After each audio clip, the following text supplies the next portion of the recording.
체계를 이제 중앙일보가 이제 그 설명을 하고 있는데요. 정상회담 전에는 그 임종석 그 비서실장 중심으로 정상회담 준비단이 꾸려져서 준비를 하지 않습니까? 2018년 4월 27일 날 1차 남북 정상회담이 끝났어요. 그러면 바로 어떻게 되냐면 그 준비단이 그 정상회담 결과 이행 추진위원회로 변합니다. 네. 자, 거기에 이제 관련된 각 부처 장차관들이 다 들어와 있죠. 그리고 통일부가 거기에 이제 간사 부서이기 때문에 이제 거기에 이제 이행 조치들을 각 부서별로 결과에 따라 다 준비할 거 아닙니까? 어떻게 앞으로 추진할 건지. 그건 당연한 의무죠. 그리고 그것들을 이제 통일부를 통해서 전부 수집을 해서 이행 준비단에 보고가 될 거 아니겠어요? 이제 그런 것들이 이제 윤건영 의원이 설명을 한 겁니다. 저거에 대해서. 근데 그것을 그 과정에서 혹시 보고가 된 거 아니냐. 이런 이야기를 하고 있는 거예요. 그런데 뭐 그렇게 뭐 의혹을 제기할 수 있고 의심해 볼 수 있어요. 그런데 불가능하다라고 하는 것을 아까 우리 천영우 수석이 이야기를 하잖아요.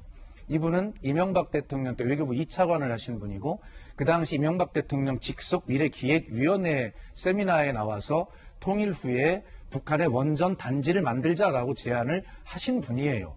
그렇기 때문에 이 원자력 이용에 대해서 본인은 저렇게 비핵화에 대한 보상처를 할 수 있다 이렇게 보는 것이고, 근데 중요한 건 그 밑에 얘기예요. 일어날 가망이 없는 일이라고 했어요. 근데 그거를 일어날 가망이 없는 일을 산업법 검토하는 것을 이해할 수 없고 모르고 그랬다면 무지다. 저에게 거꾸로 이야기하면 일어날 가망성이 없는 일을 정부가 했다고 야당에서 자꾸 무지한 주장을 하는 거예요, 지금. 자, 김병민 비대위원도 말씀하셨어요. 1. 간단하게 정리할게요. 1.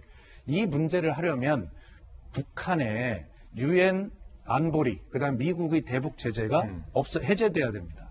해제가 되려면 어떻게 돼요? 북한이 비핵화가 돼야 합니다. 자, 그렇게 된다고 해서 이것이 되냐? 국제법상 다 안 되게 돼 있어요. 먼저 1. 탈퇴한 핵 확산 금지 조약 NPT에 다시 복귀해야 합니다. 그리고 북한의 핵무기나 핵물질이 단 1도 있어서는 안 돼요. 그 다음에 국제원자력기구 IAEA의 회원으로 가입해서 아주 철저한 검열을 받아야 합니다.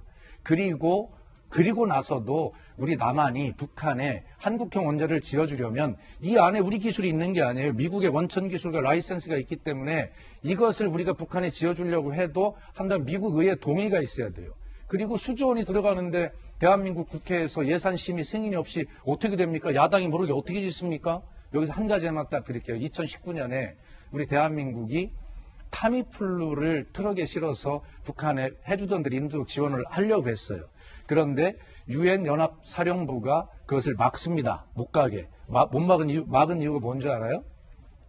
인도적 지원을 해서 타미플루를 주던 거니까 갈 수 있는데 만약에 이걸 싣고 간 트럭을 북한 지역에 놓고 오면 그것이 대북 제재 위반이 된다고 해서 그걸 못 들어가게 했어요.